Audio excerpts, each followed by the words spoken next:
Posso começar, então? Você é Pode ciumento, começar. hein, Ari? Ari, Você vai colocar em formato de Vocês apresentação? estão vendo? Vocês estão vendo? Sim, Se sim. você ampliar a Sim. imagem, é melhor, hein? Sim, eu estou tentando aqui, vai demorar um pouquinho. Opa, Ah, Tudo tá, bem, tranquilo. espera aí. Eu apertei algum botão que eu não deveria aqui, espera aí. Não. Você está com Tudo bem? duas Está dando para telas? ver bem?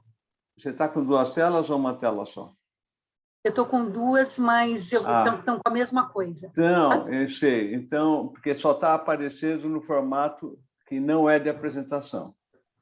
Porque Não tá apresentando? a tela do formato de apresentação, em geral, vai para o monitor 2 e não para o 1, entendeu? Não está aparecendo inteira para vocês? Não.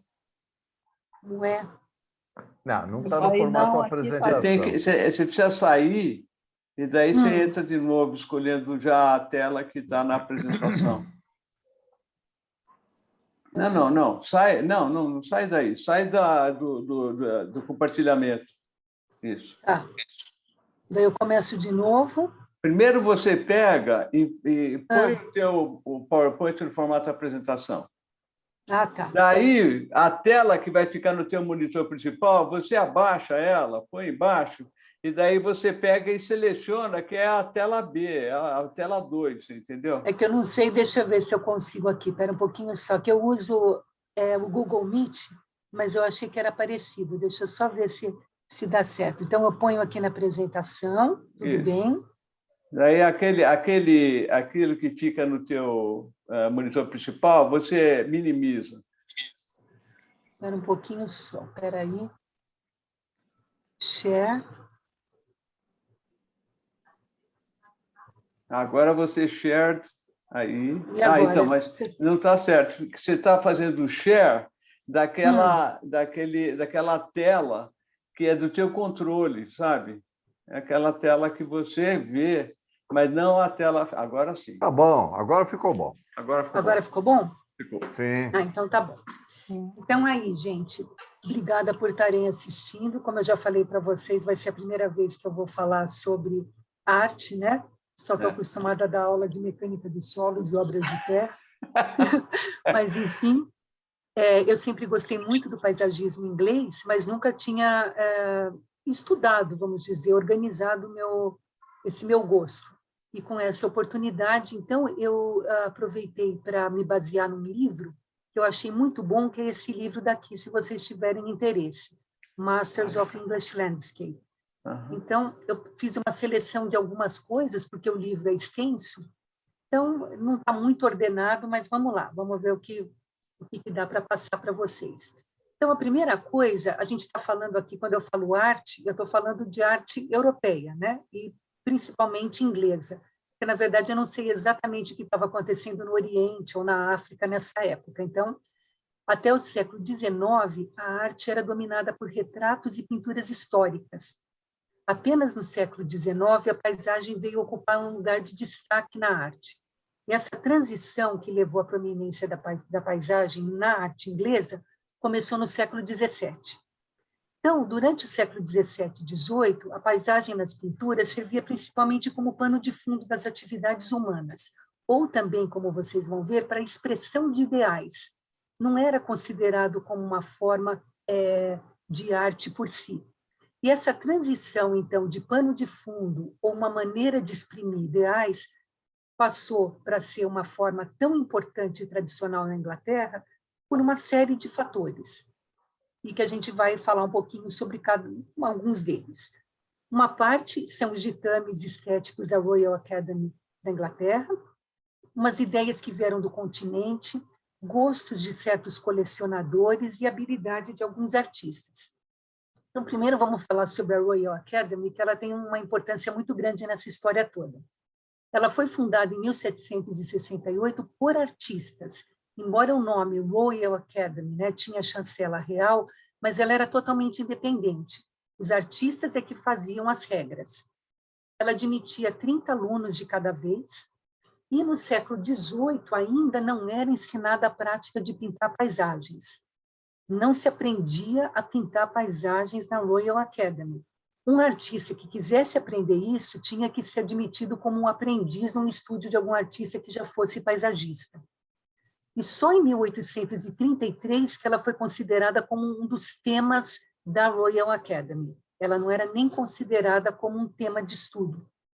Então, existem alguns postulados do primeiro presidente da Royal Academy, que era um pintor chamado Sir Joshua Reynolds, que perduraram por bastante tempo. O primeiro é que o objeto da pintura não era copiar a natureza, mas apresentar uma visão idealizada da natureza. A outra era um histórico de temas, uma hierarquia de temas.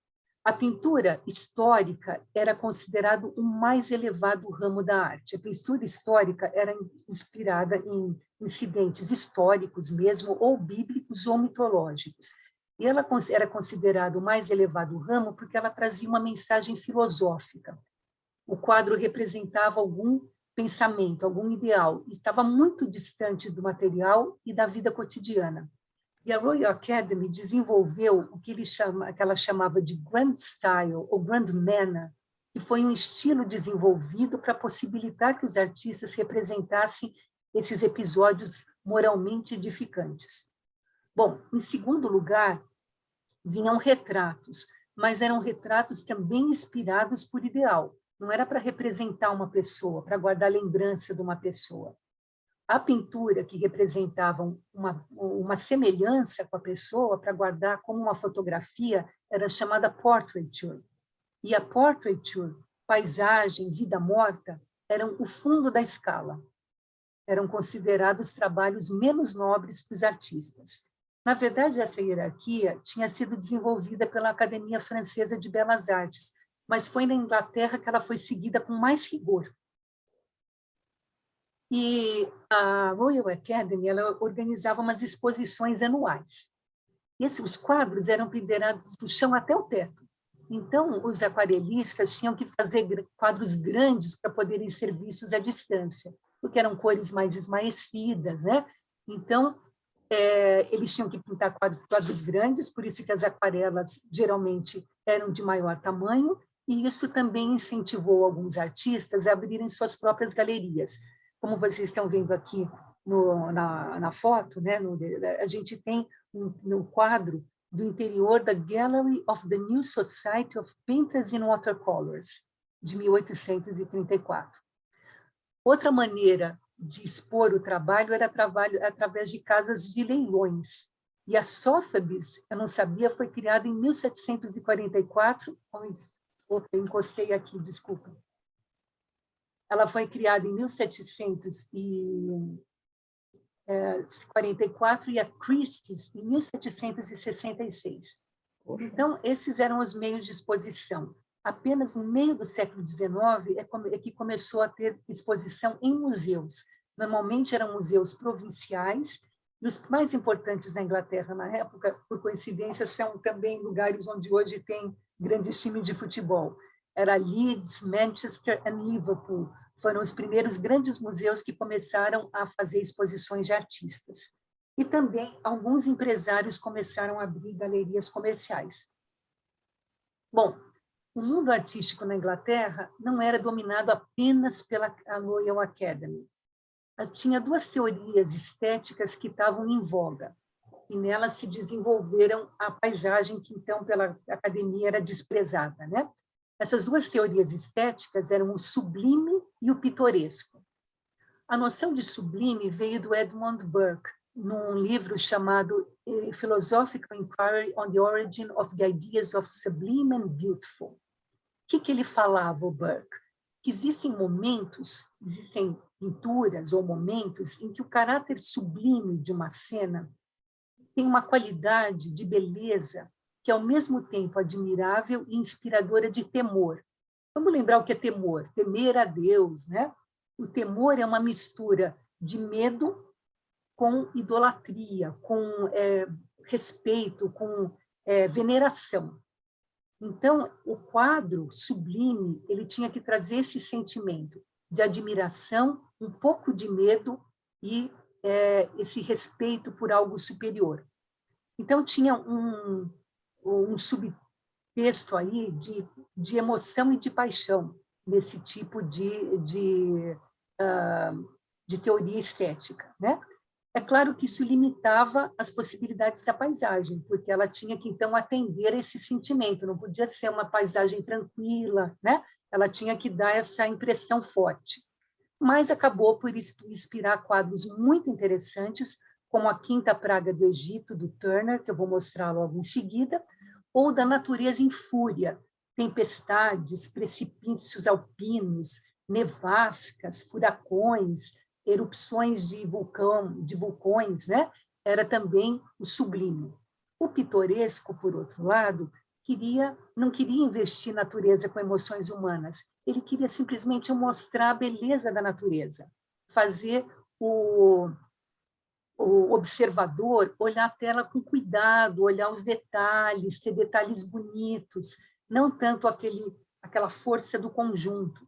Então, muitos dos temas deles eram árvores retorcidas, eram abadias antigas, eram casas de campo em ruínas. Então, vamos ver algum exemplo aqui. Aqui na esquerda, a gente está vendo um exemplo do sublime, a Quinta Praga do Egito, de Turner. É curioso que, na verdade, a tempestade de granizo, ou o céu chovendo pedras, foi a 7ª praga do Egito, não a 5ª. Mas, enfim, o quadro ficou chamado Quinta Praga do Egito. A 5ª praga, na verdade, foi a morte do gado. Mas, enfim, esse é o quadro do Turner e um exemplo bem grande, bem característico do sublime. E outro bem característico do pitoresco é esse que está do lado, em que se vê uma abadia, justamente, cheia de detalhes arquitetônicos e uma cena agradável de uma aldeia com as pessoas interagindo, conversando e tudo mais. Bem, continuando aqui com o desenvolvimento da paisagem, o que ajudou também a desenvolver? A aristocracia e a burguesia enriquecida, elas queriam impressionar tanto com seus maravilhosos castelos, como com suas coleções de arte. Então, eles também queriam retratos de suas esposas e de suas amantes. E isso sustentou muitos artistas na época. Esses aristocratas, eles compravam principalmente paisagens italianas para enfeitar suas paredes. Esses italianos, muitas vezes, nem iam para a Inglaterra, nem estavam lá, mas vendiam em grande quantidade para a Inglaterra. Boa parte da sua produção ia para aristocratas ingleses. Outros acabaram mudando para a Inglaterra mesmo para pintar lá, mas pintavam motivos italianos. Os mais famosos foram o Salvatore Rosa, o Antônio Zuccarelli, e o Canaletto talvez seja o mais conhecido de todos da gente, pelo menos é o nome que eu conhecia. Aqui está um quadro dele. Opa, não, desculpa. Vai estar mais para frente. Eu achei que já estava aqui. Enfim, e tinha excelentes paisagistas na Inglaterra, naquela época, que eles eram ignorados. Tem um exemplo, por exemplo, que vocês vão ver mais para frente, um excelente pintor, o Richard Wilson, ele morreu pobre, porque ele queria só pintar paisagens e as paisagens dele não interessavam aos ingleses. O Gainsborough, que é outro nome muito conhecido, ele já viveu muito bem, mas ele ganhou a vida como retratista. As lindas paisagens que ele fez, ele pintava para ele. Quando ele morreu, tinha muitas dessas paisagens nos corredores da casa dele. Ele pintava para o próprio prazer e garantia a vida como retratista.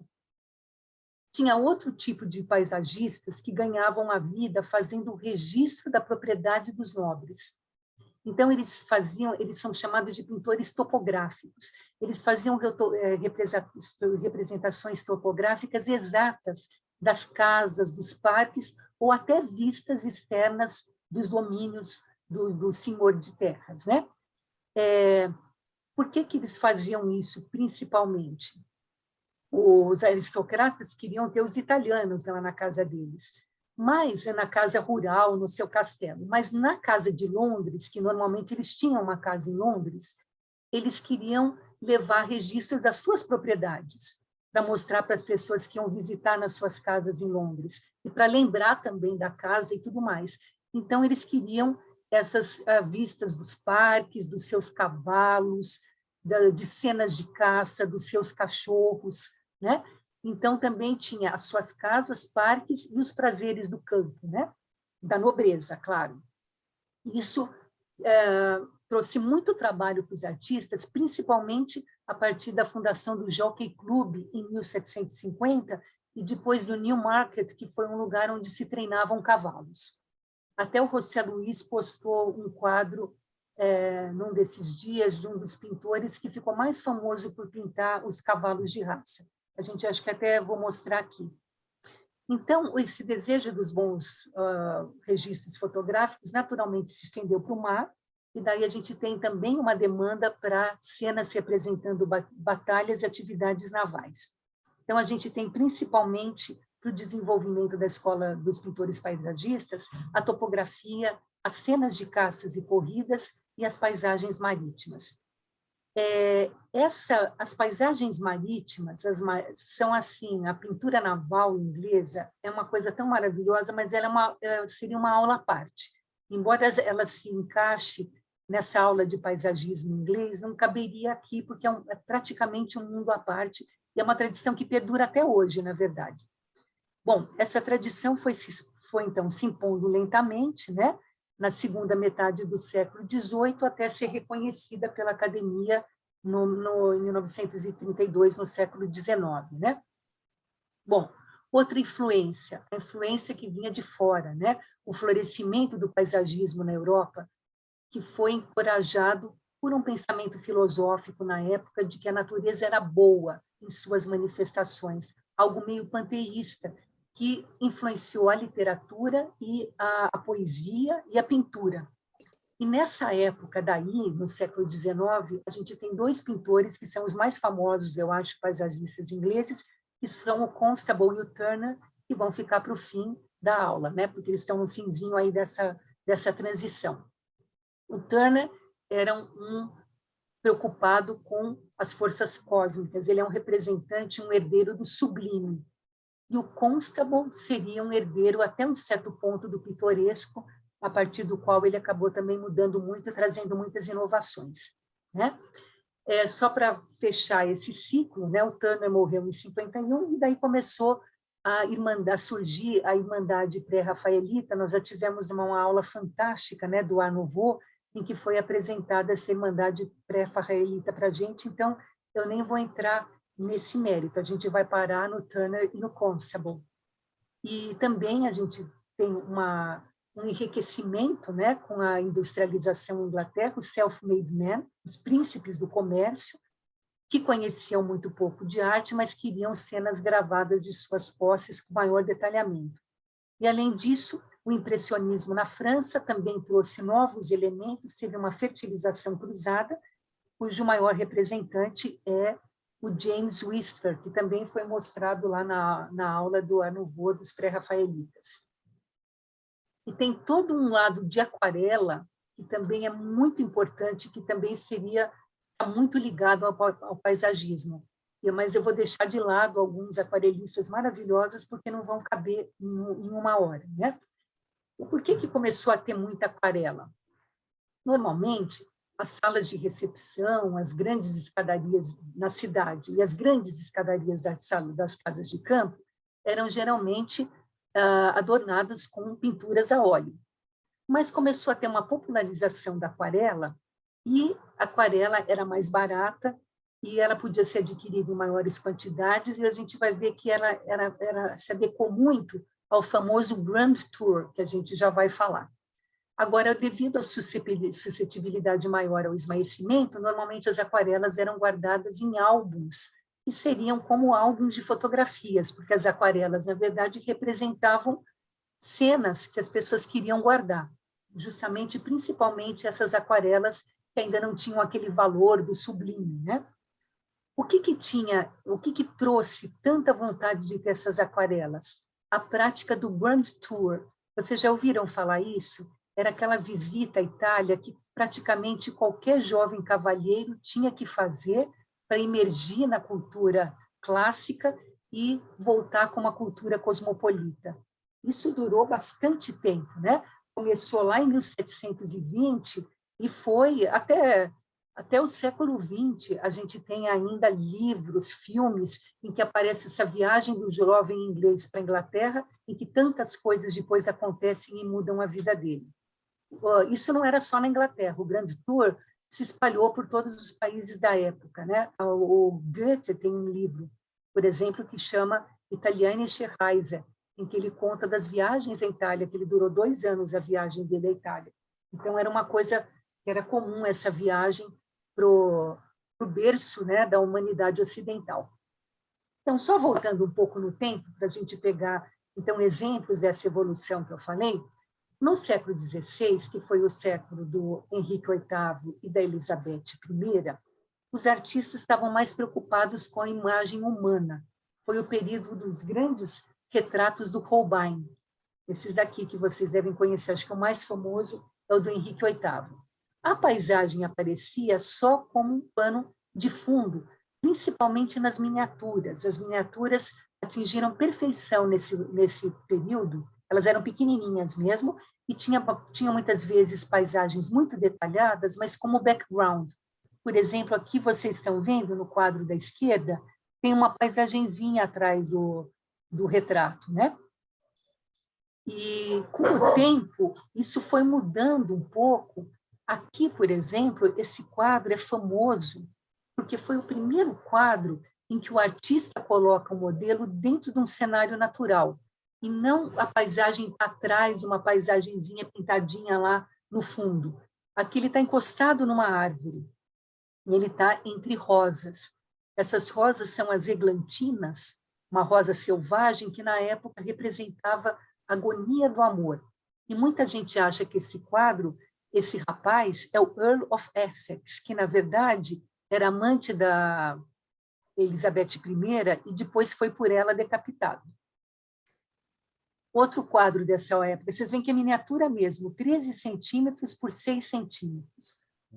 Outro quadro pequeno também, olha, 11 por 8, que também já mostra um rapaz inserido numa paisagem e até com uma certa noção de perspectiva, é esse daqui do Isaac Oliver, né?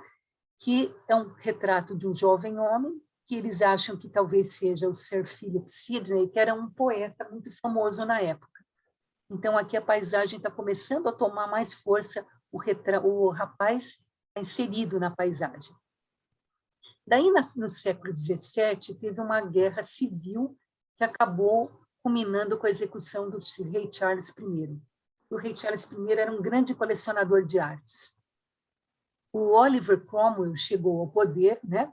Ele era um homem super religioso, ele mudou muita coisa, ele fez muita vingança contra a realeza e, em parte, isso causou uma dispersão da coleção real, né? Ele confiscou um monte de coisas e tal.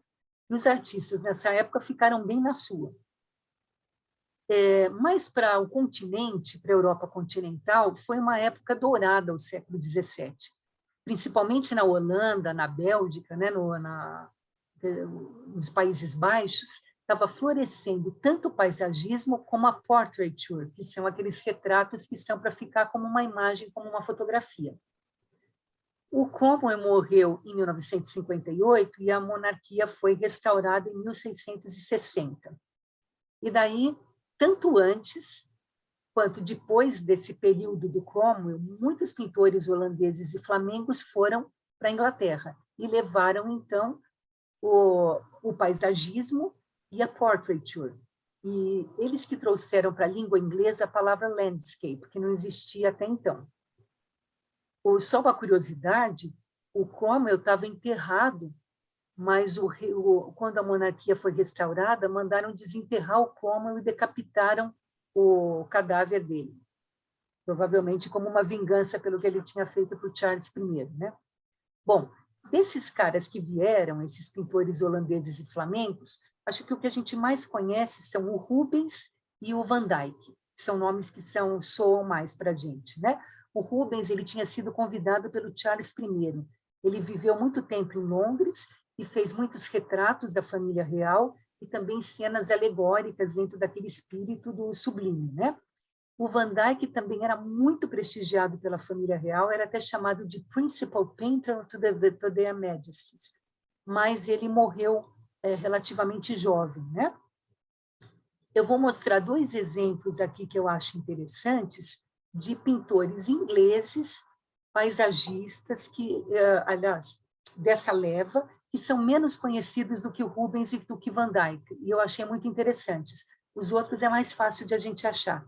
O Holler, que era um tcheco, e ele era realmente topográfico, como vocês veem aqui. Os quadros deles de Londres são tão detalhados que eles foram muito usados depois em estudos históricos para verificar como é que era Londres antes do grande incêndio, The Great Fire of London, de 1966, que muitos prédios foram destruídos, e as pinturas do Holler eram muito precisas, muito detalhadas. E esse aqui de baixo é o Sieberechts, né? Eu acho muito lindo os quadros que ele faz, né? Ele começou a pintar cenas inglesas também, e também eram caras que foram famosos na época. Ao mesmo tempo, tinha excelentes pintores ingleses, como vocês vão ver, que não tiveram essa sorte. E tem outros 2 muito bacanas, que são o Van der Velde, filho e pai e filho, o velho e o filho, que entra naqueles quadros navais que eu não vou mostrar. Mas foi muito interessante, eles influenciaram muito o começo da pintura naval inglesa. E eles eram especialistas em pintar batalhas navais. O que eu achei interessante é que a Inglaterra e a Holanda eles estavam em constante guerra pela supremacia do mar. E o Van der Velde, velho, ele era pintor oficial do lado dos holandeses. Então, ele ia com um barco nas batalhas navais e ficava pintando as cenas de batalha. Alguns anos depois, ele mudou para a Inglaterra e ele e o filho começaram a pintar do lado da coroa inglesa. Eles também iam pintar as batalhas navais, só que do lado dos ingleses. E essa tradição de pinturas navais nunca foi interrompida. Bem, no século XVIII, então começa aquele Grand Tour, né? Aquela viagem para a Itália, para adquirir cultura, para conhecer o berço da civilização. Então, como eu falei para vocês, o Goethe escreveu sobre isso. Isso continuou por muito tempo. Eu trago 2 exemplos aqui, embaixo, tão pequenininhos, são livros que eu adorei e tem filmes também sobre eles. O Forster escreveu Room with a View, não sei se vocês viram, e aqui maravilhoso. Lindo, né? Uma janela para o amor, do James Ivory, que faz aqueles filmes ingleses super bonitos de época, e é com a Helena Bonham Carter, foi a primeira vez que eu a vi, e, enfim, Daniel Day-Lewis, a Maggie Smith, e a história de uma moça, dessa vez é uma moça que vai para Florença, e a vida dela muda com essa viagem. Ela conhece lá um inglês, que era um inglês também que estava fazendo o Grand Tour, mas era um rapaz um pouco fora do convencional. O Evelyn Waugh, por exemplo, escreveu em 1945 o Brideshead Revisited, que tem 2 ou 3 versões, eu não sei, de filmes, e também tem o Grand Tour. Também as pessoas vão para Veneza para se imbuir desse espírito clássico. Então, é uma coisa que perdurou muito tempo na Inglaterra. E quando começou, então, você ter paisagem italiana em casa era o símbolo do status e da cultura, era o máximo. Todo mundo queria ter uma paisagem italiana e pintada por um italiano. Então, durante a Guerra da Sucessão Austríaca, houve mais ou menos uma década que as pessoas não puderam ir para a Itália. Então, as paisagens italianas ficaram ainda mais desejáveis, elas valiam muito. Um dos pintores mais famosos da época foi o Salvador Rosa, e ele nunca esteve na Inglaterra. Mais ou menos 50% dos quadros dele foram vendidos para nobres ingleses. Esses aqui são outros nomes de pintores conhecidos na época, mas, como eu falei para vocês, o mais conhecido é o Canaletto, e aqui está um exemplo, né, de uma paisagem do Canaletto. Mas eu vou querer mostrar não os italianos, mas um inglês, que foi o Samuel. O Canaletto chegou a pintar alguns quadros de paisagens de Londres, não só de Veneza, mas ele pintou algumas de Londres. Mas o Samuel Scott foi o primeiro londrino que pintou paisagens urbanas de Londres. Ele tinha essa influência dos holandeses, tinha influência dos italianos, e essa mistura dos dois com as paisagens londrinas dizem que foi, então, o que inspirou o desenvolvimento da tradição do paisagismo inglês. Olhem que bonitos os quadros dele. Esse daqui é uma vista do Tâmisa.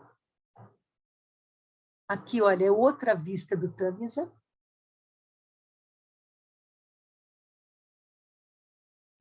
Tem muitos quadros dele, não dá para mostrar muito, mas eu acho bastante bonitos, né? E vocês veem que tem a influência do Canaletto, tal, né? Essa pintura meio italiana, mas já com uma visão de quem conhecia e queria mostrar alguma coisa própria da Inglaterra. Então, como eu falei para vocês, nessa época, os pintores de paisagem, ou eles faziam uma arte topográfica, como era o caso daquele Venceslas Hollar, né, que faz aquela paisagem da Inglaterra, de Londres, tão perfeita, e tinham aqueles de visão idealizada, né, aqui, dentro daquele aspecto do sublime. Eles eram, como se diz, herdeiros do Claude Lorrain e do Poussin, que eram dois pintores franceses que introduziram esse sublime. Por exemplo, um cara que a gente vai ver mais para frente, o Gainsborough, que foi um grande paisagista, aquele que pintou, que ganhou a vida fazendo retratos, mas guardou as paisagens dele em casa e todo mundo só viu quando morreu nos seus corredores, ele recusou o convite, por exemplo, do Lord Hardwicke para retratar suas propriedades rurais. Então, o Hardwicke sabia que o Gainsborough era um grande pintor e queria, então, que fosse lá na propriedade dele pintar os seus animais, os seus parques e tudo mais. E o Gainsborough escreveu: com respeito às vistas reais da natureza neste país, eu nunca vi um lugar que forneça um tema igual à mais pobre imitação de Gaspar ou Claude. Estava falando de dois pintores franceses do sublime. Então, ele achava que a imaginação do Gaspar e Claude era muito superior, a pior imaginação deles era melhor do que qualquer paisagem britânica. Então, ele não ia fazer isso, ele não ia se rebaixar a isso, e recomendou o Paul Sandby para fazer essa paisagem. Vocês vão ver que fez bem, porque o Paul Sandby fez quadros maravilhosos mesmo. Os artistas topográficos, eles não eram, então, respeitados, como vocês veem, né, pelos grandes artistas, mas eles asseguravam uma vida tranquila com essas demandas para ilustrar as cenas rurais, para ilustrar as casas dessas pessoas e livros turísticos, com cenas de cidade, edifícios antigos, monumentos. Muitos deles iam para a Itália e faziam aquarelas lá para vender para os ingleses que estavam em Grand Tour. Mas a grande importância era a precisão da representação do local, né? Isso durou no final do século XVIII, ainda no século XIX, teve muita demanda para os artistas topográficos. Agora, alguns artistas renomados não desprezavam esse gênero. Eles faziam lá seus belos quadros, mas também faziam um pouco de pintura topográfica para garantir a existência. Então, o Lord Hardwicke, mais uma vez, né, ele queria mostrar a sua propriedade real para os metropolitanos quando ele ia para Londres, na sua casa em Londres. As aquarelas não eram caras, então ele encomendou muitas aquarelas. Eles ainda preferiam a pintura a óleo, que eles achavam que tinha mais peso, né, que era mais digna. Mas, mesmo assim, eles começaram a comprar muitas aquarelas, porque podia comprar em quantidade cenas distintas. E daí que a gente vai conhecer o Sandby, que, na verdade, eram dois Sandbys. Era um pintor, que é o Paul Sandby, e o irmão dele, que era arquiteto. Eles eram modestos, mas muito bons desenhistas. E eles foram ser desenhistas militares na Torre de Londres. O Thomas, que era o arquiteto, acompanhou o Duque de Cumberland em várias campanhas, porque os desenhos topográficos tinham que ser muito precisos. Era mais importante eles serem acurados do que bonitos, para ajudar depois a planejamento das campanhas militares. Então, eles levavam esses pintores para pintar o caminho, né? E o Paul, então, o Thomas foi trabalhar assim, retratando paisagens por onde ia haver possíveis campanhas, e o Paul foi designado a ser guarda florestal no Windsor Great Park. E daí ele chapou. A floresta foi a inspiração dele. Ele amou a floresta onde ele trabalhava. Então, ele se deliciou com as árvores, com o ambiente, e foi por esse caminho. Ele fez, então, muitas pinturas pagas para os outros, mas ele fez muita pintura também para ele, adorando a floresta. Depois, ele quis estender a sua visão de florestas, de paisagens, e começou a viajar muito para o país de Gales, e daí ele começou a se apaixonar pela luz, pela luminosidade nas paisagens. Então, a gente vai ver alguns quadros deles. Esse é muito famoso e chama O Caminho através da Windsor Forest. Então, vocês veem as árvores retorcidas, né? Pelas quais ele se apaixonou. Olha que linda paisagem do Paul Sandby. Eu achei tão bonita essa paisagem. Ela é muito precisa também, né? Porque ele trabalhava também como pintor topográfico. E ele está pintando aqui os moinhos de papel do Mr. Whatman. E daí eu vou dizer para vocês que eu fiquei muito curiosa, porque no Laboratório de Mecânica dos Solos, para os ensaios que a gente faz nos equipamentos de compressão triaxial, cisalhamento direto e tal, a gente usa papel Whatman.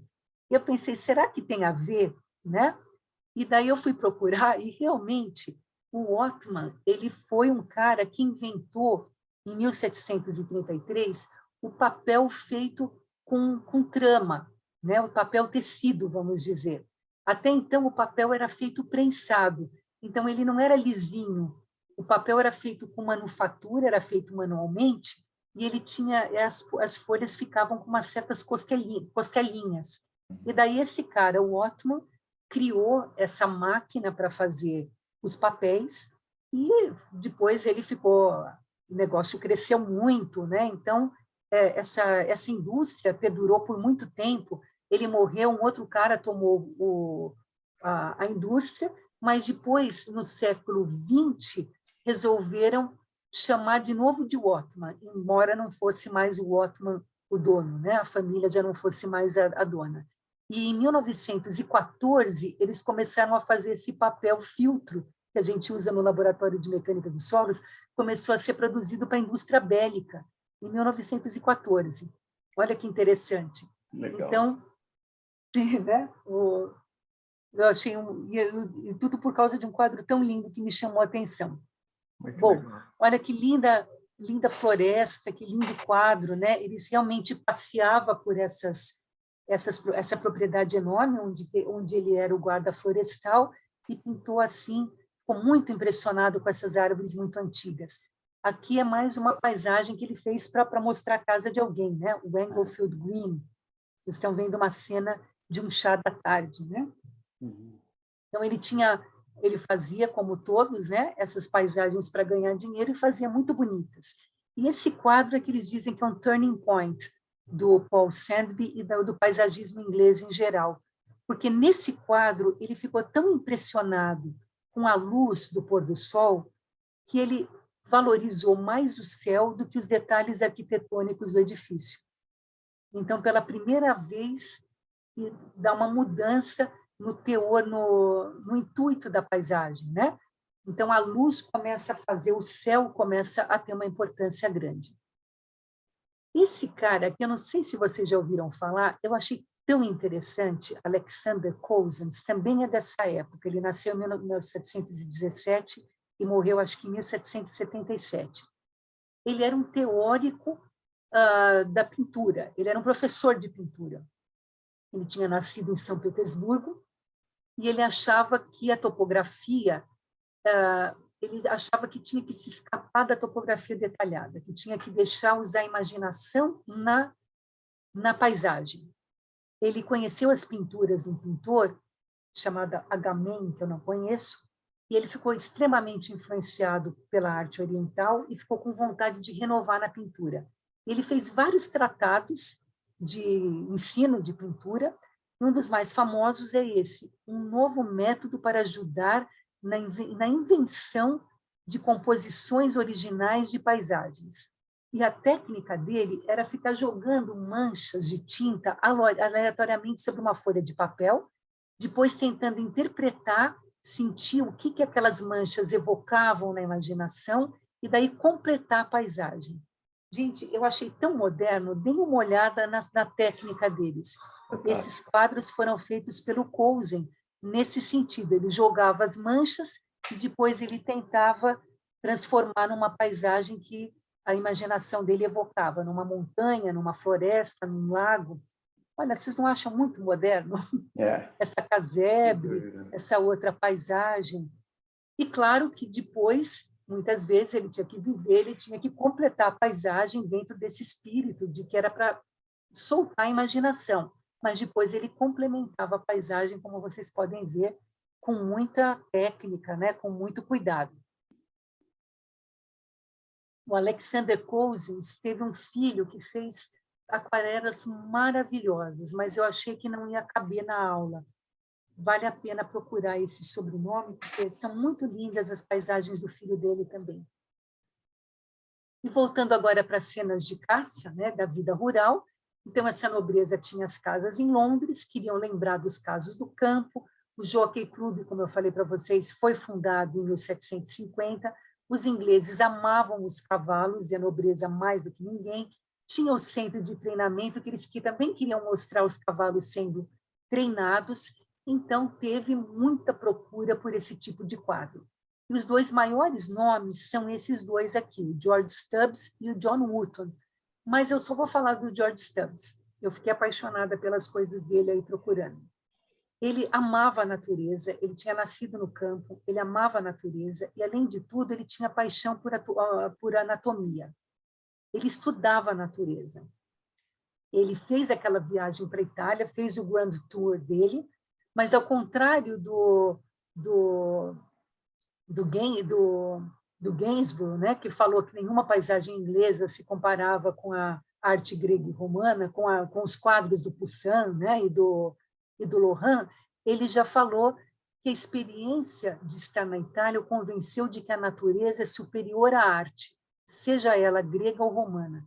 Ele ficou apaixonado pelas paisagens italianas, não tanto pelo histórico, pelos monumentos, por tudo aquilo que se procurava no Grand Tour, mas ele achou lindas as paisagens, e isso também o influenciou tremendamente.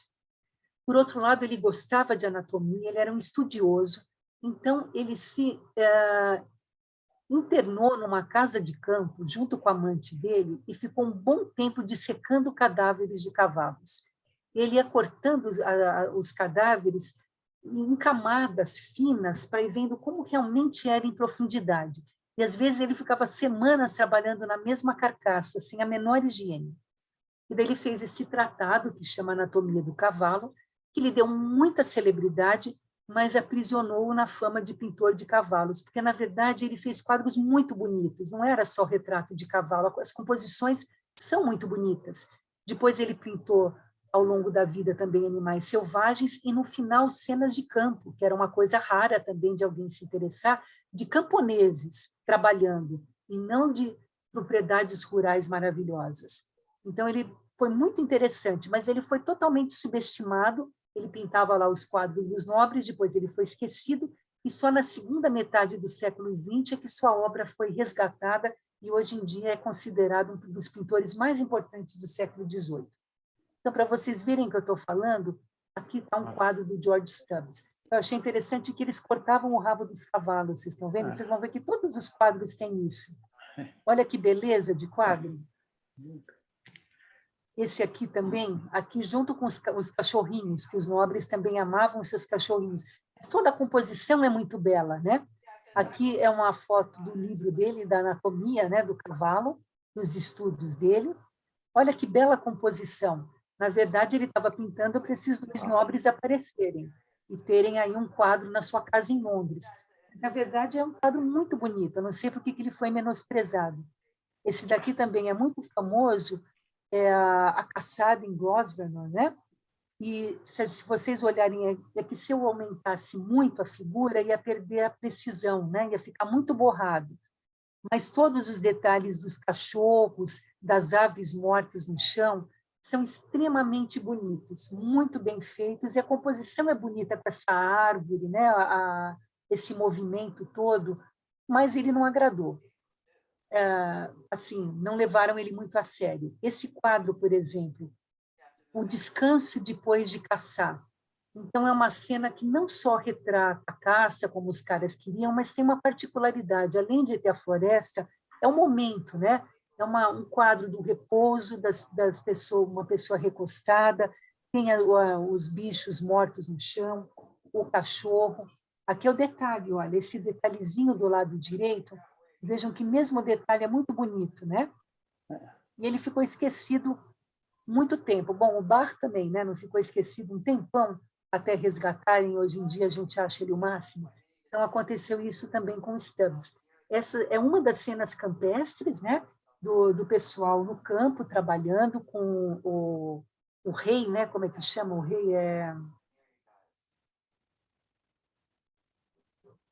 Gente, esqueci. Como é que... Já vou lembrar o nome em português. Tá. Eles têm vários quadros desse tipo, do pessoal juntando o feno. E vocês lembram que eu falei daqueles dois paisagistas que não conseguiam vender paisagem porque todo mundo queria os paisagistas italianos, né? O Wilson e o Gainsborough. O Wilson morreu pobre, o Gainsborough não morreu pobre porque ele fazia as paisagens só para ele e ganhava dinheiro fazendo retratos e nem queria ser topográfico para não se miscuir com a arte dele. Então, vou falar um pouco dos dois.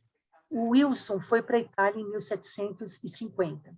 Ele morou 7 anos em Roma, ficou vendendo pinturas para os aristocratas ingleses que faziam um Grand Tour, mas, mais do que, de novo, a Itália em si, a arte clássica em si, ele também foi afetado pela beleza da campanha.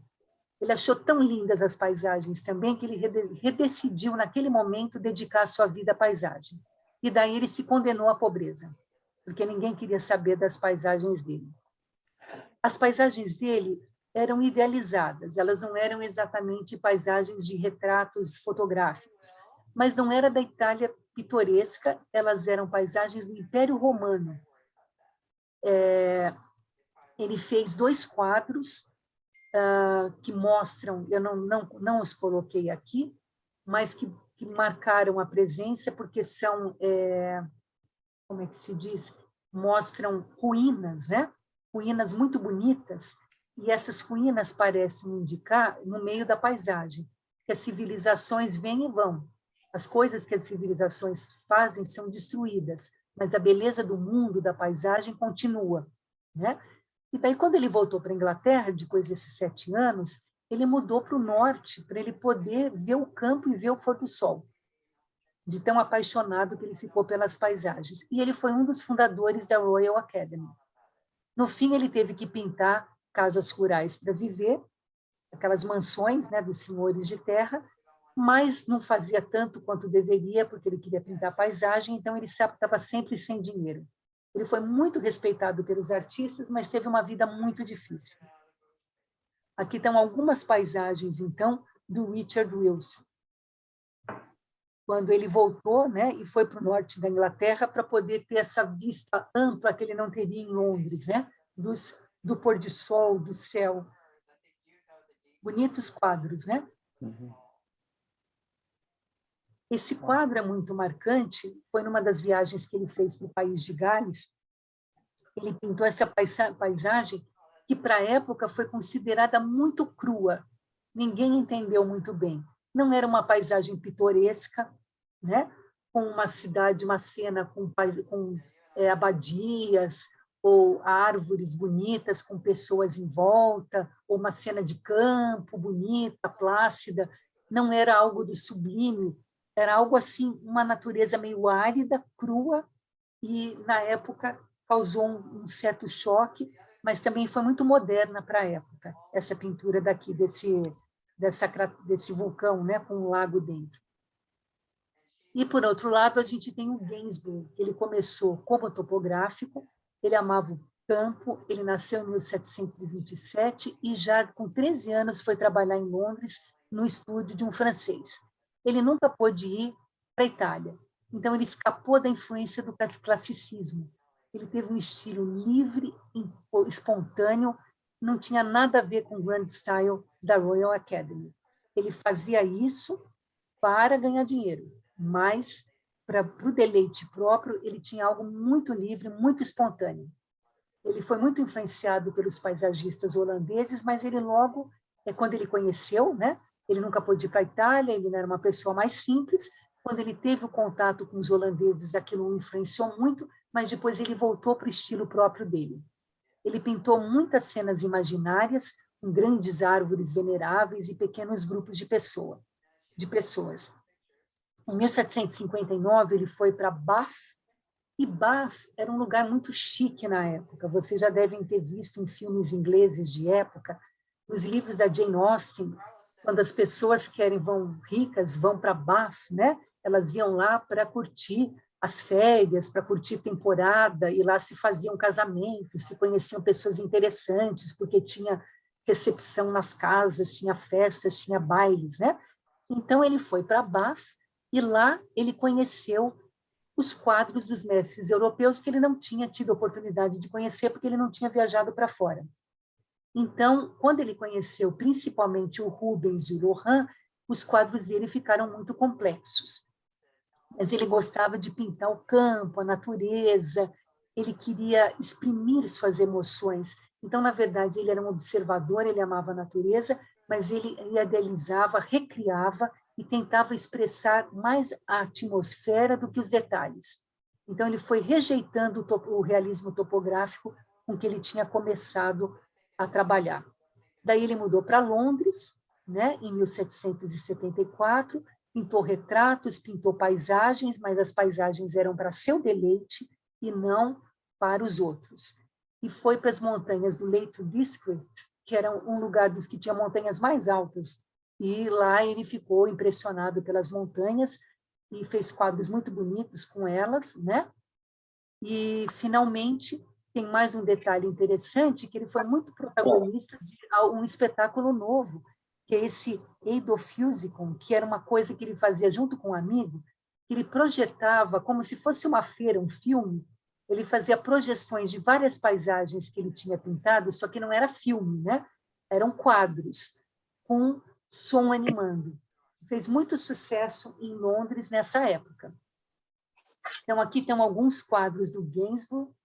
Aqui vocês veem, ele assim, é interessante, né? Um quadro diferente. Tem crianças brincando aqui no sol, né? Nessa calçada, né? Quer dizer, é um tema meio inesperado. Esse quadro aqui é muito conhecido, Robert Andrews and his wife Frances. Claro, ele está mostrando a propriedade desse casal, uma propriedade maravilhosa. Para vocês verem o detalhe do quadro, esse cantinho do lado direito eu vou aumentar aqui. Olha que beleza. É só o cantinho desse quadro. Esse quadro que é tão detalhado, que tem uma paisagem tão bonita, como vocês podem ver, né? Até as florzinhas silvestres aqui, né? Nascendo no meio do feno. Por que será que ele deixou inacabado um pedaço da moça? Aqui, olha, essa mancha está inacabada. Daí a gente ficou pensando, por que será isso? Daí meu marido achou num cara que ele ouve aí que fala sobre arte na internet, uma explicação que parece plausível. Não sei. Ela está segurando aqui um rabo de fazão. E o resto não está pintado. O rabo de fazão era pintado pelos holandeses, normalmente como uma simbologia. A palavra fazão também, muitas vezes, para o fazão macho, se usava cock. E cock, em inglês, é pênis. Então, muitas vezes, era um símbolo do poder, né? De quem mandava, de quem segurava o pênis, né? Então, no caso, ele era muito amigo do Robert Andrews e já não curtia muito a esposa do Robert Andrews, que ele achava que ia mandar nele para o resto da vida. Então, acho que ele ia pintar o quadro com ela segurando um fazão. E ela deve ter ficado muito brava e não deixou acabar de pintar, e o quadro ficou por isso mesmo. Mas não sei se é verdade. É uma explicação possível. Esse quadro dele também é um quadro bonito, né? Uma cena bucólica, né? Espontânea, como se fosse um quadro no campo, né? Então, não pintando então as grandes propriedades inglesas, mas mais uma vez tentando captar cenas do povo nessas viagens que ele fazia para o país de Gales. Então, tem várias cenas aqui que ele começou a pintar dos locais que ele ia, não daqueles lugares famosos da Itália, Veneza e papapá, mas cenas da Inglaterra dele. Bem, vocês estão muito cansados? Posso ir mais um pouquinho? Pode, claro, está ótimo. Esse Joseph Wright, ele foi conhecido como Joseph Wright of Derby porque ele era de Derby, né? Esse cara é importante porque ele ficou fascinado pela transformação que estava varrendo a Inglaterra no final do século XVIII. Era a Revolução Industrial, que ia mudar completamente a cara do país. Então, os trabalhos dele têm valor como arte e como documentação, porque Derby estava bem no centro da Inglaterra industrializada. Ele também tinha contato com os pensadores mais importantes da época, e alguns desses pensadores, dessa elite intelectual, foi patrono de retratos que ele fazia. Então, ele tinha dinheiro para, a partir de certo ponto, fazer trabalhos bem inovadores que talvez não tivessem comprador. Então, ele começou a fazer paisagens em 1770, usando aquele método das manchas do Cousins, e depois ele começou a fazer forjarias. Ele ficou muito interessado por essa mudança, então ele pintou muita coisa da mecanização que estava acontecendo. E nesse processo ele se apaixonou pelas fontes de luz. Então ele tem muitas paisagens lindas em que tem paisagens noturnas e que tem uma fonte de luz contra o céu. É o fogo, o luar, uma lamparina, o Vesúvio, que ele viu em erupção em 1774 e pintou depois, né? E entre os pintores, entre os industriais que ele retratou, tem um inventor da máquina de fiar hidráulica.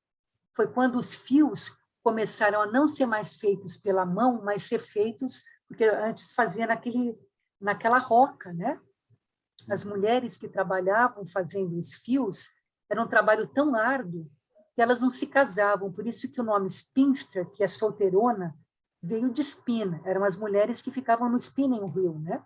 Uau. E nessa época, então, a Inglaterra começou com a indústria têxtil e tem filmes maravilhosos, tem uma série muito bacana inglesa que chama North and Northwest, North and South, que é justamente uma Inglaterra ainda antiga, tradicional, enquanto o norte está se industrializando.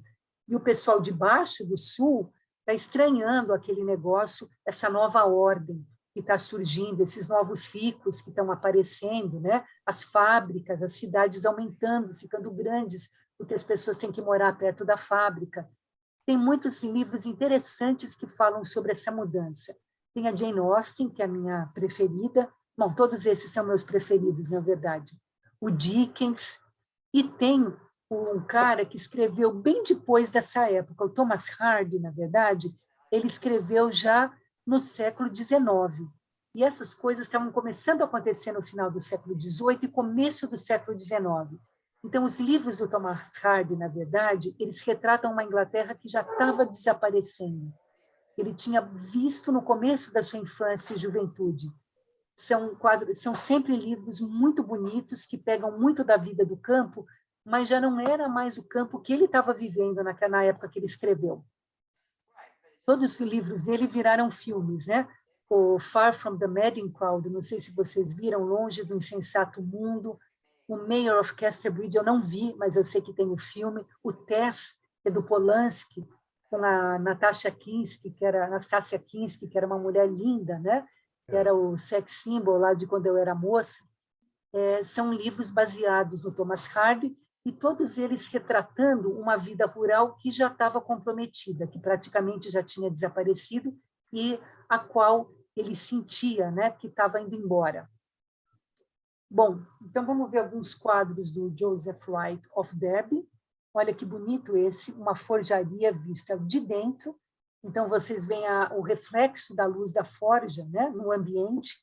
Então toda a iluminação vem da forja. Aqui já é uma forjaria vista de fora, Então, ele gostava dessas duas fontes de luz. Tem a luz que vem da forja e tem a luz que vem do luar. Aqui é uma cabana pegando fogo. Ele fez várias vezes cabanas pegando fogo, que acho que era uma coisa que acontecia muito, né? Não sabia que tantas cabanas pegavam. Eu sei que a Londres sofria muito com incêndio, muito. Mas ele tem muitos quadros de Copacabana, que é outro, por exemplo. E vocês veem sempre, olha, a lua aqui atrás iluminando uma parte e o fogo aqui iluminando outra, né? Aqui também. Então, ele tinha esse interesse pela essa iluminação. Esse quadro de luar, né? Um lado muito bonito, né? E esse aqui também, olha, o Dovedale by Moonlight, são quadros do Joseph Wright of Derby. Então, claro, ele tinha esse interesse pela industrialização, mas ele também começou depois a perseguir essa questão das paisagens com várias fontes de iluminação. E ele pôde presenciar o Vesúvio em erupção, e fez esse belo quadro aqui. Ele tem vários quadros do Vesúvio em erupção, não só um. Ele provavelmente fez alguns esquetes na época e depois complementou com mais tempo, né? Porque não devia dar para ficar lá horas pintando. E agora, finalmente, nós chegamos aos dois grandes pintores do século XIX, né? O William Turner e o Constable. O Turner é considerado um visionário universal. Ele é considerado um elo entre a pintura topográfica inglesa e a pintura contemporânea. Ele, enfim, ele é um top na Inglaterra e tem vários estilos, várias passagens da vida dele com tipos de obras diferentes. Ele nasceu numa família muito modesta em Londres. Ele começou a carreira em criança, apoiado pelo pai. A mãe acabou louca, ela sempre foi doente, mas ele era muito próximo ao pai. O pai era barbeiro e ele desenhava enquanto o pai cortava os cabelos e fazia as barbas, né? Então, ele foi entrar, ele queria pintar e o pai deixou, então apoiou, e ele foi trabalhar com um pintor topográfico, que era o Thomas Malton, que era um pintor que eu não conheço, mas dizem que ele era bom, mas era limitado. Depois ele foi para o estúdio desse Edward Bayes, que chegou a comentar que ele aprimorou muito o estilo dele porque ele copiava quadros da academia, da Royal Academy. Ele ia lá e ficava treinando desenhar melhor, pintando, como o Cristiano Ronaldo fazia para fazer gols, né? Dizem que era aquele cara que não parava de treinar sem parar 24 horas por dia. O Turner também era assim, era um cara super esforçado, ele era talentoso e muito esforçado. Era proibido pintar quadros da academia, hein? Mas ele ia lá e pintava escondido.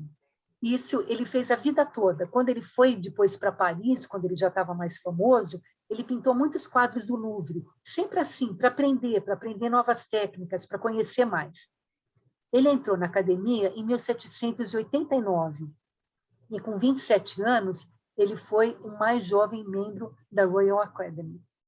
E, a partir de 1793, ele começou a ter contato com aquarelistas, principalmente através de um amigo que foi um grande aquarelista, o Gurtin, que infelizmente eu não coloquei quadros aqui porque é mais uma história, mas eles conheceram muitos aquarelistas e, a partir daí, ele resolveu fazer uma viagem todo ano da vida dele no verão, todo ano, para conhecer novas paisagens.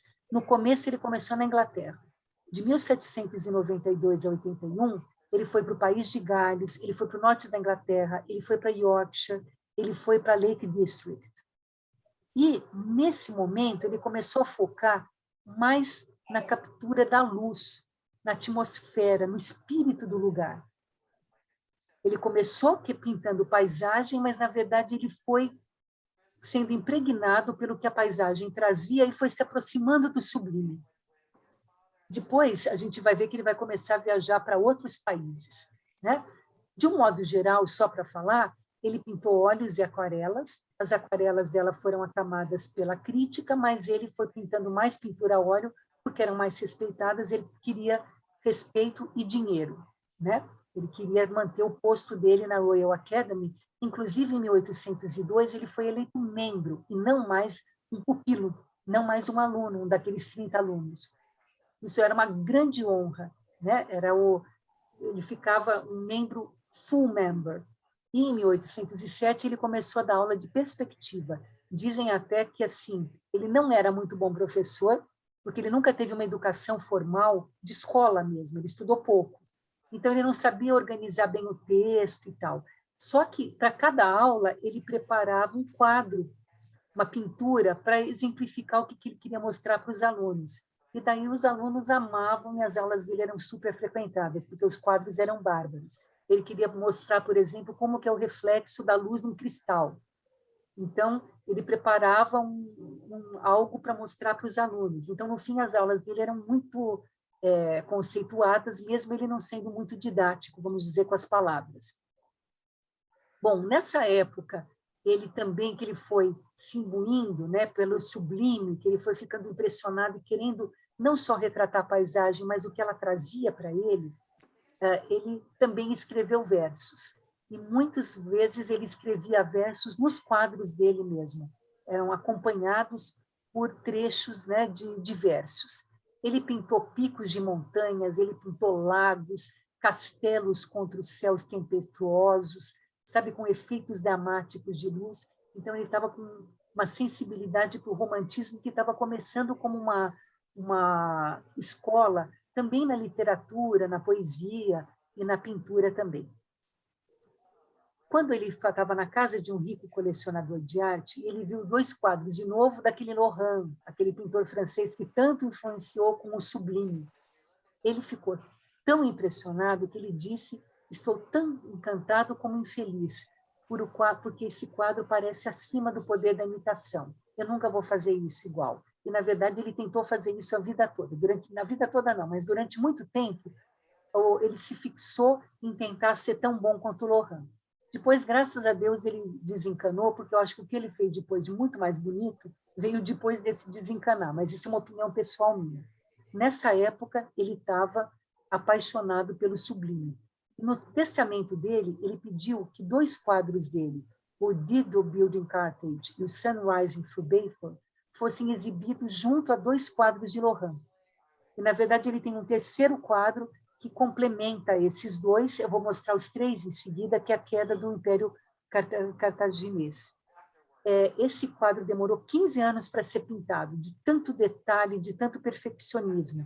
Ele se recusou a vender esse quadro por 50 mil guinéus. Eu tentei procurar na internet, eu não sei se eu acertei, mas é algo mais ou menos quanto $200 mil, que para a época devia ser um dinheirão. E ele acabou doando, no final da vida, à nação britânica, né, para os museus e tudo mais. Então, esses quadros, aqui é só um exemplo do começo dele. Vocês vão ver como ele mudou o tipo de aquarela até o final da vida, que ele já estava impressionado pela cena do sublime, o mar, né, como os pescadores estão à mercê das ondas. Depois ele conheceu lá os caras e começou, então, a pintar essas cenas italianas, né? Aqui não é italiana, Cartago, tudo bem. Então, aqui tem a construção de Cartago, essa é muito bonita, né? O sol através do vapor, e esse quadro que demorou 15 anos para ser pintado, que é considerado por ele masterpiece, né? Que ele não quis vender de jeito nenhum. Então, esses quadros estão expostos realmente na National Gallery, junto com os quadros do Lorrain, como ele pediu. Bom, em 1802, ele parou de viajar pela Inglaterra, né, pelo país de Gales, Inglaterra, e resolveu ir para fora. Isso foi possível porque teve a paz de Amiens, que foi uma paz entre o Bonaparte e o Marquês de Cornwallis, né? Quer dizer, tinha muita guerra ali entre essas 2 potências, a Inglaterra e a França, e daí eles fizeram um acordo que a Inglaterra devolvia a Trinidad e devolvia, acho que a França devolvia o Egito, e devolvia, acho que a França tinha também Nápoles, e a Inglaterra tinha o Ceilão. Então, eles repartiram tudo, fizeram uma paz que não durou muito, e nessa época ele viajou para a França e para a Suíça. Aliás, gente, uma coisa que eu notei fazendo essa apresentação é que os países europeus viviam em guerra o tempo todo. A gente vê pelas dificuldades deles viajarem. E isso tem razão, eu acho, o Harari, né, esse cara que escreveu o Homo Sapiens e o Homo Faber, ele fala que nunca a humanidade teve tão pouca guerra como hoje em dia, apesar de que para a gente parece muito. Mas você olhando a história, a Europa estava em guerra o tempo todo. E hoje em dia, com as democracias, tem bem menos guerra. A gente teve grandes guerras em 14, né, em 39, agora depois das guerras lá, teve outras na Sérvia e tudo mais. Mas nesse tempo era assim, durava 1 ano a paz. Essa época durou pouquíssimo, depois voltou a ter, ele já tinha sido impedido antes por causa das primeiras guerras napoleônicas, é uma coisa impressionante. Mas nessa viagem para a França e para a Suíça, ele conheceu os Alpes. Ele só conhecia as montanhas do Lake District. Quando ele viu aqueles precipícios, ravinas, gargantas, daí ele realmente teve o sentimento do sublime, e aquilo impressionou demais. Ele fez muitos quadros nessa época. Aqui, por exemplo, uma garganta, né, na Suíça. Aqui outro quadro, né, a força da natureza, uma ravina em São Gotthard. Esse lindíssimo quadro da montanha chamada Rig. Ele fez vários quadros sobre essa montanha, de tão imponente, né? Ele tem quadros de vários momentos. Aqui é o nascer do sol.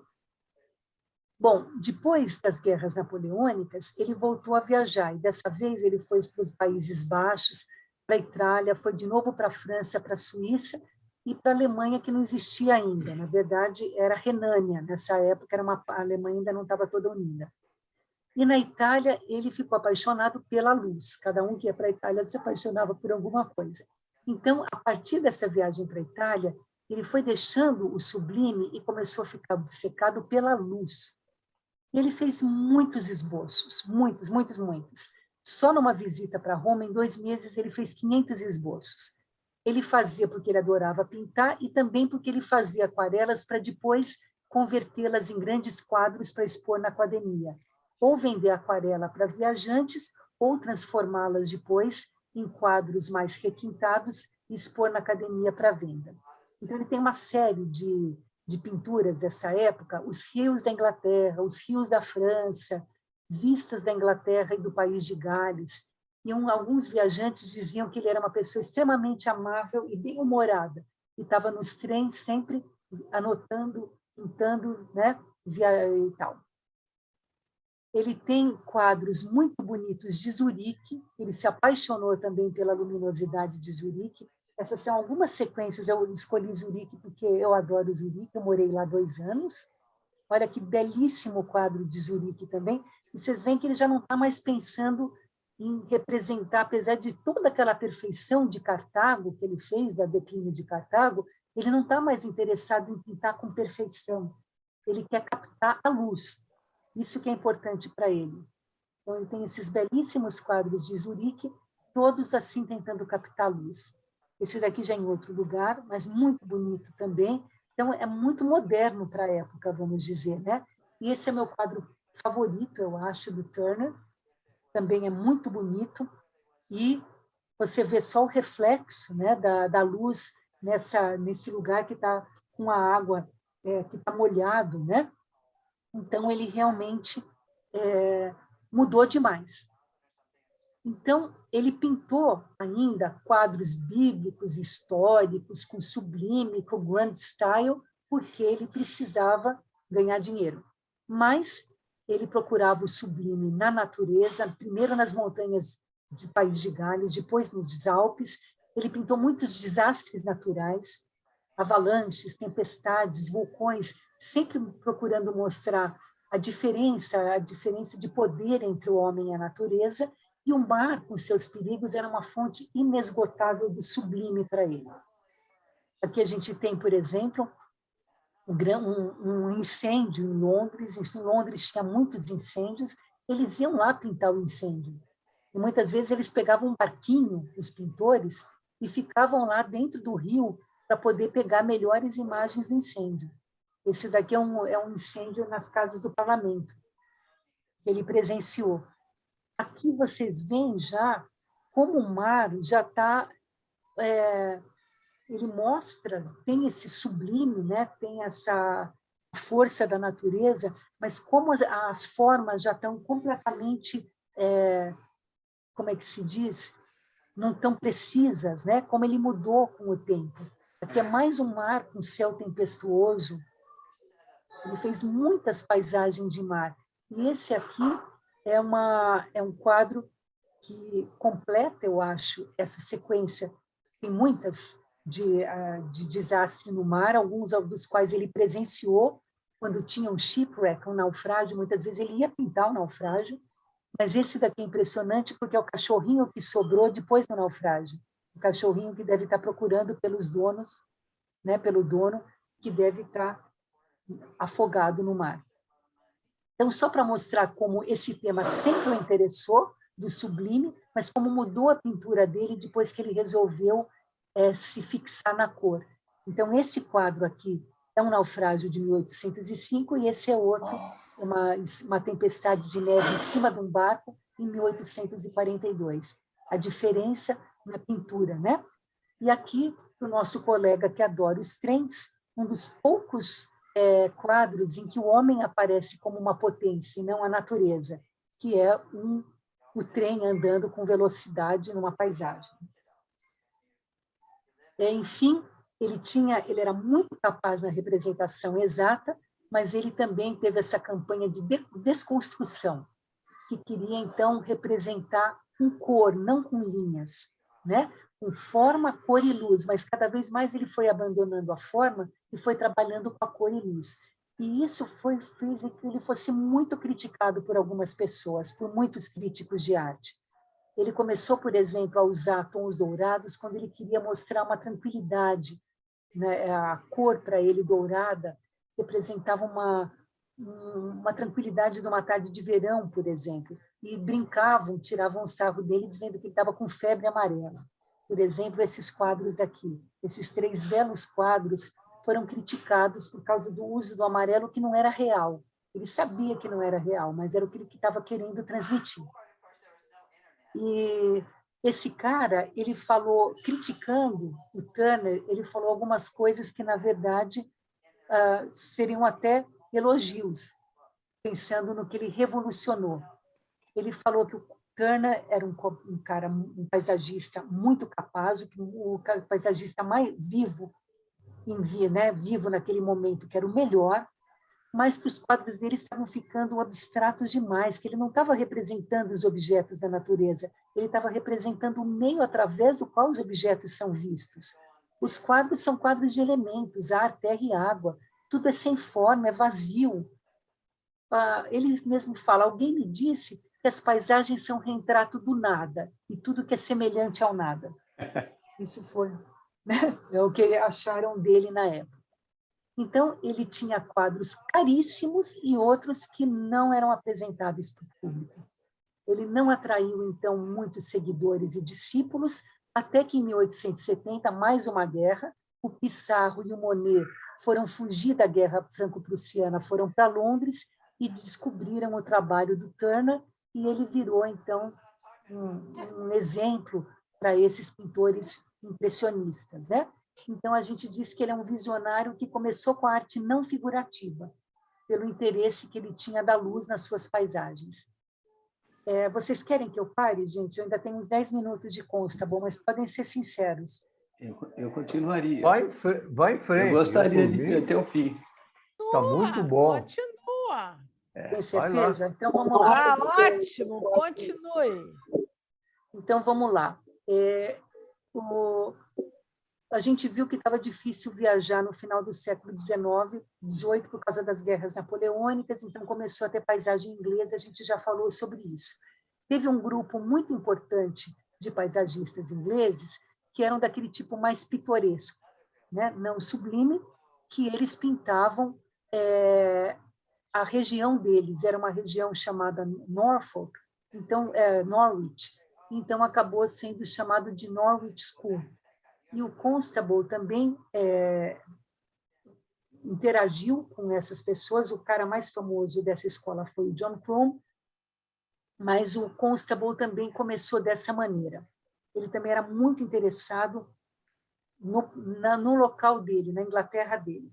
mas vamos ver o começo, né? Ele pintou muito esboço e muita tela muito trabalhada. O esboço ele fazia rapidamente, porque ele amava a natureza e ele queria captar momentos da natureza. Depois ele levava o esboço e finalizava para fazer exibição, né? Para poder expor. Não é exibição, desculpa, exposição.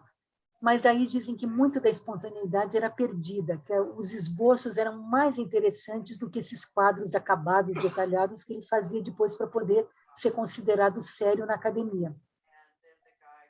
Ele queria, na verdade, retratar o mundo como ele era, não um mundo de imaginação. Ele queria captar a realidade. Então, ele estava na direção oposta do que o pessoal queria na época, que eram aquelas pinturas idealizadas do Lohan. Aqui é só para mostrar a região que ele tanto amou, né? Essa região que ele procurou a vida toda retratar. O pai dele tinha moinhos nessa região. Ele tinha 3 moinhos no vale desse rio Stour, não sei como é que fala, e durante a vida toda ele voltou à sua vila, todo o verão, mesmo quando ele já era famoso e ia para outros lugares. Daí, no inverno, ele se fechava em Londres e fazia coisas mais ambiciosas. Mas ele amava a vida rural, onde ele tinha crescido. Ele falava que o som da água escapando das represas dos moinhos, os chorões, né, willow trees, aquelas tábuas velhas, apodrecidas, poste com os musgo, alvenaria. Eu amo essas coisas. Essas coisas fizeram-me pintor. Então, ele fez muitos quadros desse vale, quando o vale ainda era o centro da vida rural, porque ao longo da vida dele, o vale foi se transformando. E ele foi um dos pintores que tentou mostrar, gente, está acabando essa Inglaterra. Ele é chamado de um pintor ecológico, porque ele teve o presságio de que aquilo ia terminar. E depois, como eu falei para vocês, o Thomas Hardy, no seu livro, já sentia falta, porque já não existia mais aquela Inglaterra. Então, aqui tem alguns quadros, por exemplo, da região que ele tanto amava, né? Aqui eu vou mostrar em detalhe esse cantinho, tá vendo? Isso daqui é o cantinho do quadro maior.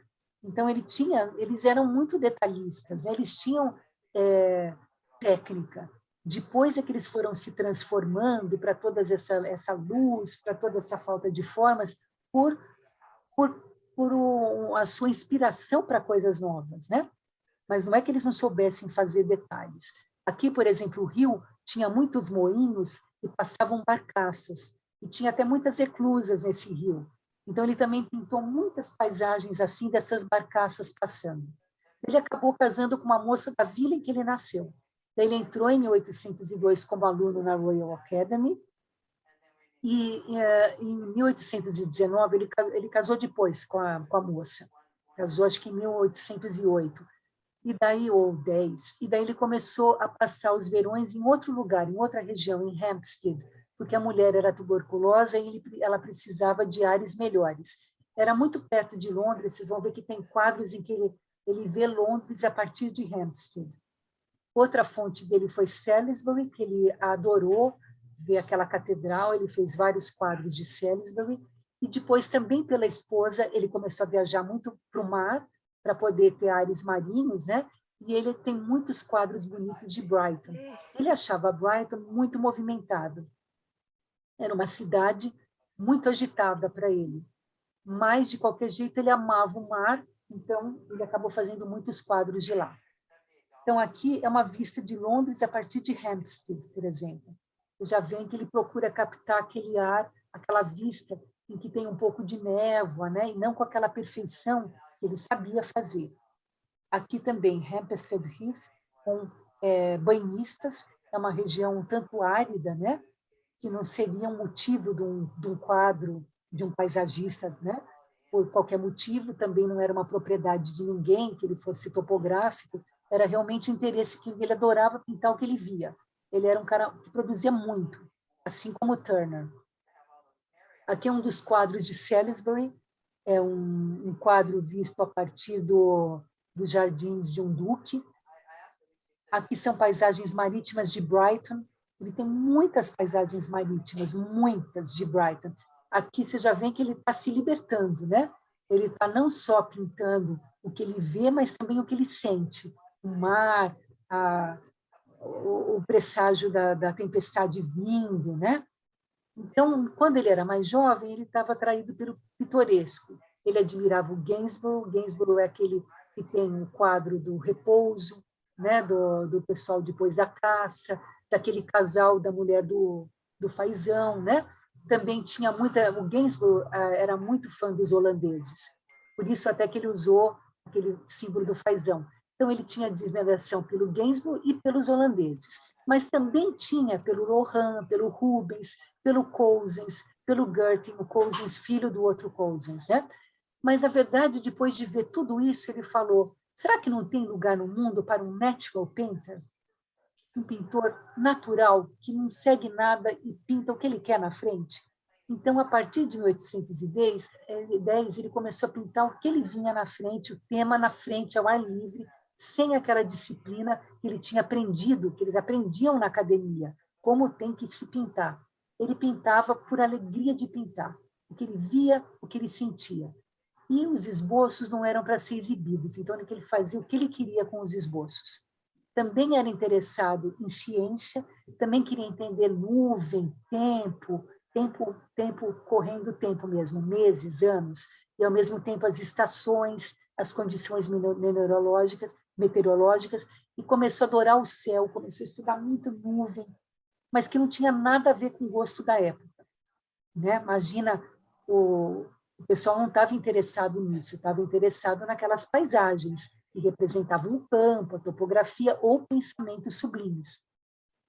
Enquanto isso, o irmão dele gerenciava os moinhos e dividia os gastos com o Constable, mas o Constable tinha 8 filhos, então ele tinha que ganhar dinheiro. Depois, a partir de um certo momento, ele resolveu priorizar exibições na academia porque ele tinha que vender e começou a fazer pinturas mais tradicionais, mais fáceis de interpretar. Então, ele começou a usar muito daqueles quadros de Wales, da cidade dele, lá da região que ele amava, com cenas mas pintado de uma maneira mais tradicional para ter público. Então, ele começou a fazer mais paisagens inglesas, mais tradicionais, e, finalmente, ele também foi eleito um membro da Academia em 1829. E, a partir daí, ele não tinha mais que ser julgado, ele que julgava os outros, né? Mas ele foi muito criticado por causa desses quadros que ele fazia mais diferentes.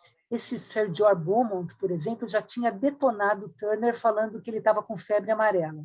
Esse cara também detonou o coitado do Constable.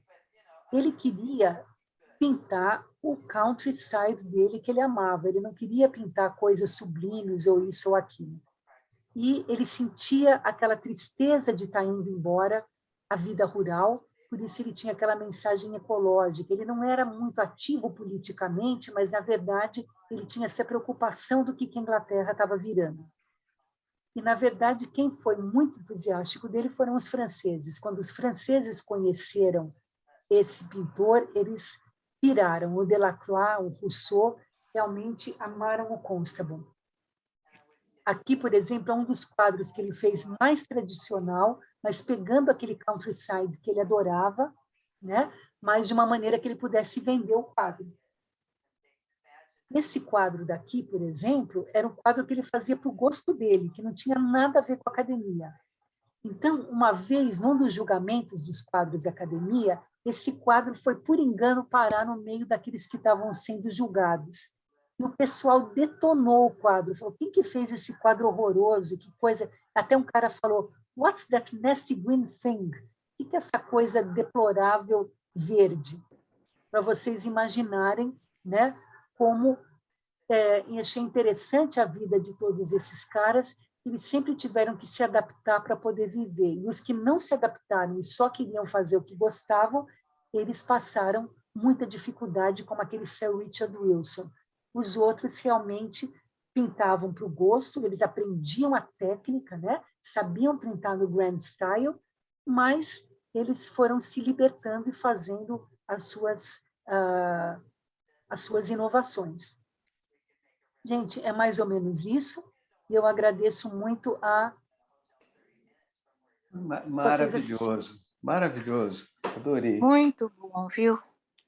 Adorei Vocês também. gostaram?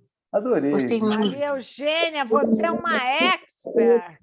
Não sou uma expert. Ela eu tive é um livro sim, fantástico ela é. para me ajudar. Maravilhoso, Maria Maravilhoso. Mas se Maria vocês verem o Eugênia é livro, vocês vão ver maravilhoso. que eu colei um monte do livro. Ai, Gostei muito. fantástico. Foi Nossa, muito pinturas lindas. Parabéns. Uma delícia, inclusive o Muito ritmo legal. que você toca é gostoso de ouvir. Foi muito legal. É que são lindos os quadros, não são? É maravilhoso. Nossa, lindo, lindo. Adoro São lá a lindos, paisagem né? da Inglaterra, é maravilhosa. É maravilhoso. Nossa, apaixonante.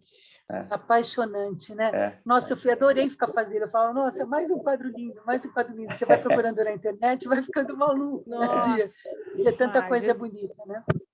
Eu vou guardar a sua Sérgio apresentação. Turner. Ah, Você falou uma amei. hora das imagens de barcos, de batalhas. Nós passamos, acho que mais ou menos um mês, todo dia, com uma pintura de barco, sabe, de batalha naval. Não sei se se lembra, acho que foi o ano passado. Como tempo. Será que eu já estava no grupo? Estava colocando. Será que eu já estava no grupo? Quem que estava colocando? Era o Você, José Luiz? Luiz, que ele toda manhã ele manda uma imagem. É Né? Luiz. Talvez Sim, eu ele tivesse põe. ainda. Ele pôs até do Stubbs, um cavalinho do Stubbs que eu vi. É, isso.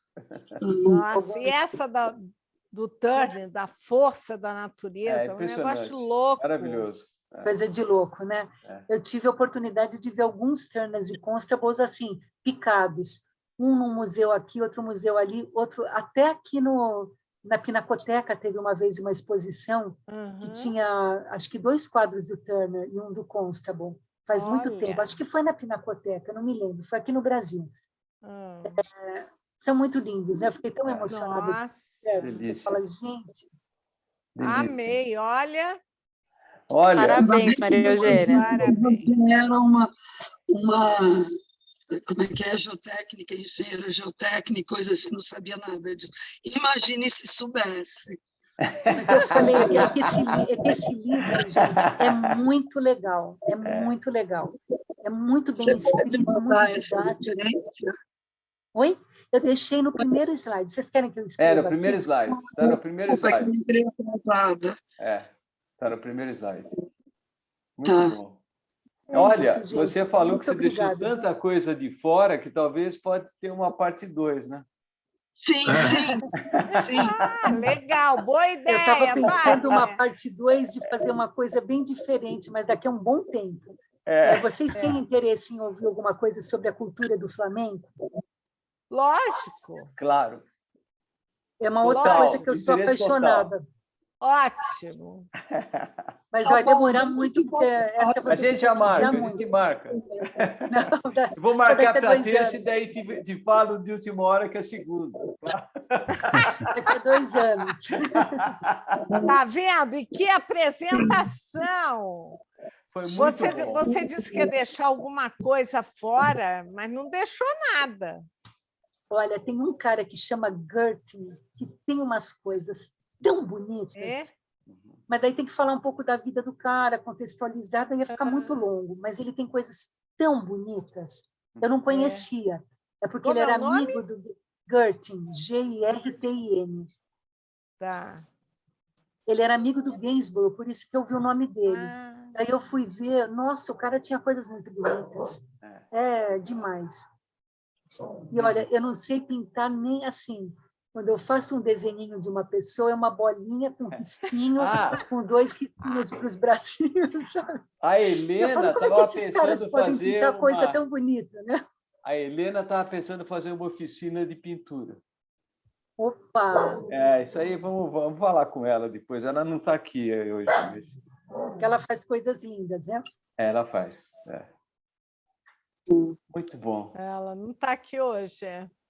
Gente, na próxima segunda, então, infelizmente, eu vou estar cegueta. Eu não vou conseguir enxergar nada porque eu vou ter operado a Uau. vista. Mas eu vou depois assistir tudo que vocês fizerem, pode ter certeza, porque eu adoro essas aulas. Muito boas. Deixa eu fazer um comentário rápido aqui. Eu só vou poder voltar daqui a um mês, eu acho. Será? Não. É rápido. É rapidíssimo. Não Deixa eu fazer um sei, o médico comentáriozinho falou. Espero que Oi, fala. Oi? Fala, Ivan. Primeiro, dá parabéns, né? Que me prendeu muita atenção. Para ser sincero, eu achei que não ia prender minha atenção, não, mas prendeu muito, foi muito legal. Muito interessante, muito bacana.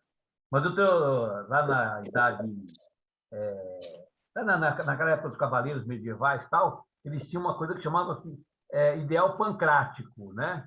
O que era isso?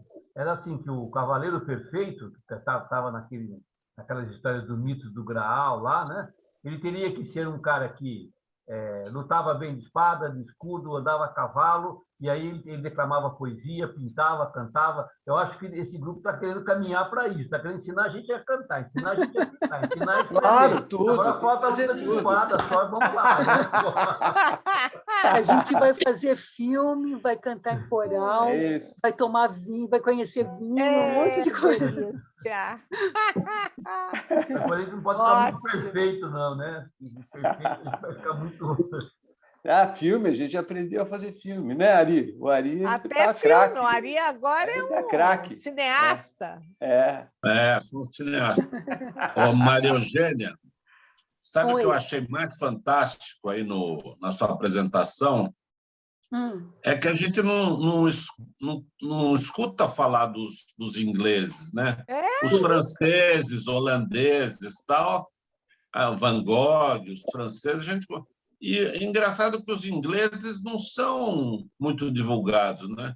E como você mostrou, o cara quase que começou a arte não figurativa, né? Muito interessante isso. Não é? Por que será que não tem gostei tanto muito apelo, disso. não?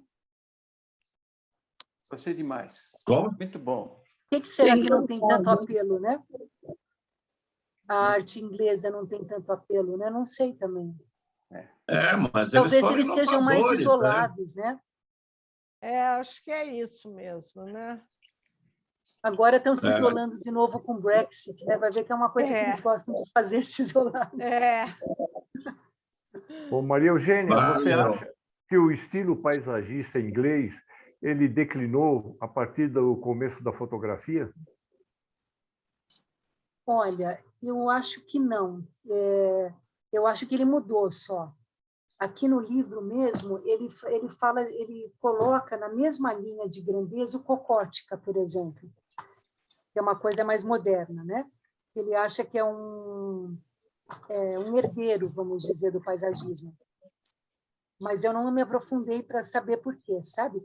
Agora, ao mesmo tempo, a fotografia que ia substituir aquele paisagismo topográfico, ela também acabou virando algo que muitas vezes retrata um sentimento, um pensamento, ou é abstrata, não é verdade? Sim. Verdade, é verdade.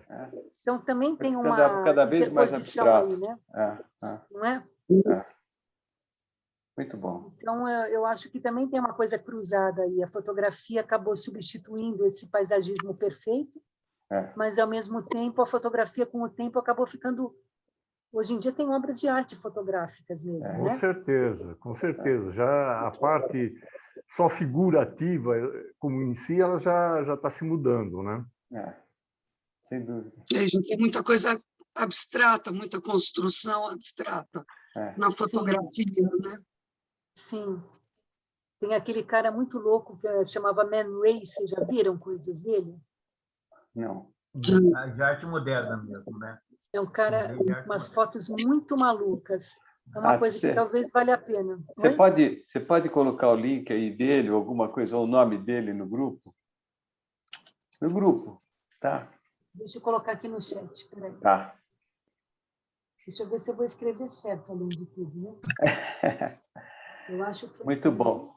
Olha, gente, semana que vem nós vamos ter... Deixa eu só ver se é com 2 N's ou com um só. Espera um pouquinho só. Semana que vem nós vamos ter Encadernação e o livro de Kells, com o José Luiz Galvão. Quem é o Kells? Nós vamos ver o livro dele, o livro de Kells. Eu não sei quem é o Kells. Não é? Um holandês? É um irlandês, não é? Eu já vi, o José Luiz até já apresentou uns quadros do livro de Kells, né? Mas eu eu efetivamente não vi no detalhe o que é. Vocês receberam o Man Ray? Não consegui escrever? Peraí. Maria Eugênia, depois você põe. O Man Ray? Foi? Não, né? Eu não estou conseguindo mandar, não sei porquê. É irlandês mesmo, é. Ok. Eu não estou conseguindo escrever no chat, não sei porquê. Deixa. Não, põe no grupo, é melhor, depois. Tá bom, Falou. tá bom. Bom, Falou, olha, então, boa maravilhoso, noite, foi uma obrigada. delícia, e agora a gente aqui a gente quer mais, tá? Parabéns, adorei. Tem que ter a essa parte 2. beleza. Parabéns. Parabéns. Parabéns. Ótimo, ótimo, maravilhoso. Até breve, então, gente, até breve. Tchau, então, pessoal. Tchauzinho. Boa semana. Beijo. Boa semana. Até segunda. Olha, felicidades aí na operação, que tudo corra bem. Muito tá? obrigada. É uma coisa meio complicadinha. Fala quando quer, Desejamos fala o quando quer, para a gente fazer as vibrações. É sábado, à 1h. Tá bom. E É qual é o uma coisa hospital? que é meio... É no Hospital dos Olhos. Tá bom. Boa sorte. Tá tudo certo. Tudo de bom. Obrigada, viu? Ok. Tchauzinho. Beijo. Beijo. Beijo. Tchau, gente. Tchau. Tchau, tchau. Tchau.